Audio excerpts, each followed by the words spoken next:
কি হয়েছে এখন তো একটু কালকে যেটা জানতে পারলাম রাত্রে 12:30 পৌনে একটার মধ্যে একটা ইনোভা গাড়ি মানে কুমারঘাট থেকে খুব দ্রুত আইতেছে কুমারঘাট রোড দিকে আইয়া ওই চিরাকুড়িতে একটা পুলিশের গাড়ি দাঁড়ানো আসলো পুলিশের গাড়ির মানে এত সজুরে ধাক্কা মারছে মারার পরে এখানে টোটাল গাড়ির মধ্যে 3 জন আসলো ওই ইনোভা গাড়ির মধ্যে আর পুলিশ গাড়ির একজন টিএসআর মারা গেছে তো টিএসআরের নাম হলো মিলনদেব বর্মা আর ওই গাড়িতে ইনোভা গাড়িতে যারা আসতো 3 জন একজন হলো সাজিদ খান একজন হলো আক্তার আলী আর একজন হলো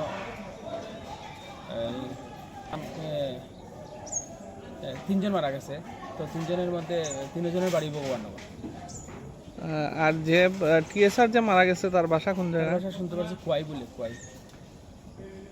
তো কি মানে আপনি কি দেখছেন রাত্রে গিয়া যে কিভাবে মানে অ্যাকচুয়ালি দুর্ঘটনাটা হয়েছে? রাত্রে গিয়ে দেখছি ওই পুলিশ গাড়িটা তো আসলে অ্যাকচুয়ালি দাঁড়ানো আসতো কিন্তু এই গাড়িটা ইনোভা গাড়ি যেটা এত এত সজোরে আইছে এত হাই স্পিডে আইছে আইয়া মানে মারছে পুলিশ গাড়ি মানে এখন পর্যন্ত 4 জন মারা গেছে। 4 জন মারা গেছে।